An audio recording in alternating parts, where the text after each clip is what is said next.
Welcome back, everyone. We are here to bring you yet another installation of the best regional indie MMA highlights from over the past week in case you missed out. And it is all thanks to our good friend Caposa, who you've got to follow on Twitter at Krabaka_Hitman for more highlights and weekly schedules of these events. What's up, MMA On Point? It's the casual Lawton Vierkant, and this is Caposa's Corner. Beginning this week, we are going to Modern Fighting Pankration 224 in Russia. Here, we see Alexander Maschenko with an 0-1 record against Vsevolod Setsky, who has a 1-0 pro record. Slight cringe warning, but it's not near as bad as we've had in the past. Just 1 minute into this fight, and Maschenko attempts to rip the arm of Setsky clean off. And by the looks of that angle, he just about succeeded. But take a look at the beautiful sequence that secures this armbar and gets him the tap from Setsky. Maschenko gains his first pro win, and hopefully his future opponent's limbs can stay intact. Next, we are going to Open Fighting Championship 3 in St. Petersburg, Russia, where we have 2 fights. And this first one is a dangerous one.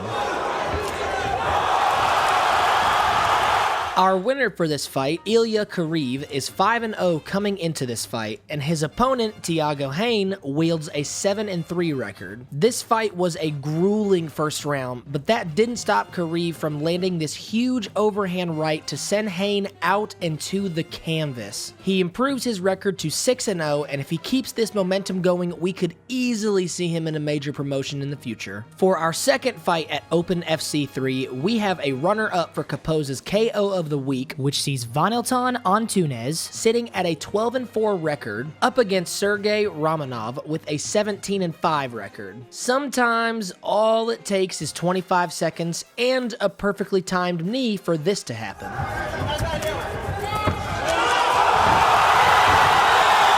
Out cold, and a faceplant into the canvas. Romanov sees the opportunity and lands this huge knee and knows there's nothing more for him to do. With an 18-5 record now, and clearly the skill and power to finish fights fast, he is someone I hope we see on a larger scale here soon. Now, we are going to Fame MMA's Hype 1 event in Poland. Looks normal at first, right? Then we see that, oh no, this isn't a cage or a ring, we're fighting in a pit. Anyways, all of that aside for now, this fight sees both fighters making their pro debut, and we have Jakub Drazail on the left and Christian Bartoka on the right. Not a very strong looking start for Bartoka, as he is just getting beat down. But to add a little insult to injury, Drazail secures a tight guillotine and puts him to sleep. He had this in tight, and there was just no way of getting out for Bartoka. And you thought the weird was over, but I'll just leave you with this image of the post-fight interview. Moving on to Combate Global in Miami, Florida, we have a match between Lucero Acosta, sitting at a 1-1 record, up against Allison Breeden, who has an 0-1 record. After landing a few solid hits, Breeden is about to have the same thing returned to her. Acosta just starts throwing hands and going for the kill, and she just might be in luck. La loba la está floreando. Le salió la loba. Entra Breeden. Vuelve a la verde.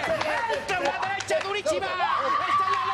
In her flurry of punches, Acosta lands the big right that puts an end to this fight. She improves her record to 2-1 and gains a nice TKO to her resume. Heading over to LFA 104 in Shawnee, Oklahoma, we have 2 fights, and the first is between Javier Garcia, wielding a 6-3 record, going against Timothy Teves, who has a 5-2 record. Moving into the third round, Garcia's coach decides to give a little inspiration.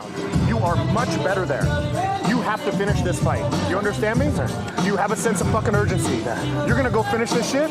And well, the pep talk may just be working. Garcia gets him on the ground, and it's the beginning to the end of this fight. Literally, we're running out of time. Pushing it to the edge, he lands a triangle and forces Teves to tap with only 11 seconds left in the fight. Thanks to the pep talk from his coach, Garcia secures this win and improves his record to 7-3. We've got one more fight at LFA 104, and you guessed it, it's Caposa's KO of the week. This sees Roland Dunlap with a 1-0 record up against Abinwa Ikebuna, who has a 2-1 record. You'll notice that Dunlap is hell-bent on slamming Abinwa in this fight. We see 1, 2, 3, and a fourth. Dunlap lifting him up. Oh! Oh, he's out! Over and out! Yep. Slam KO and 3 elbows to seal the deal. Now, watch Obinwa's legs as soon as this slam happens, complete stiff extension, and he is just out. This is just an insane and brutal KO, which is obviously why it made this list, and Dunlap improves his flawless record to 2-0 and hopefully keeps looking this good in his future fights. Going to our last event of the day, we are at Fury FC 45 in Houston, Texas, where we have 3 fights. The first sees Derek Ajade with a 3-7 record, facing off with Morgan Oriahi, who only has a 1-1 record. Only 30 seconds into the second round, and surprise, flying knee to the head. Now, it doesn't knock out Ajade immediately, and you'll notice the flying knee hit his forehead of all places, but it sure was enough to stun him and send him to the canvas for the ground and pound to be followed next. Oriahi gains his second pro win and now sits at a 2-1 record. Now we have our second fight from Fury FC 45, which has Josh Altum with a 3-1 record, going against Frank Meno, who has a 3-0 record. This one is for all you submission lovers out there. Altum is just dominating on the ground and almost simultaneously lands a flying triangle with an armbar. Now, ultimately, the triangle is what secures this win here, but just the smoothness in this transition is amazing to see. Altum lands another win for his record and now sits at a 4-1 and hopefully can land some more slick submissions in his future. For our last fight this week, we have the Fury FC lightweight champion Nico Echeverry with a 9-3 record, defending his belt against Laville Simpson, who has a 9-5 record. Heading into the second round, and here we go. He's having some success. And both guys. Oh, he my got caught with a goodness. head kick.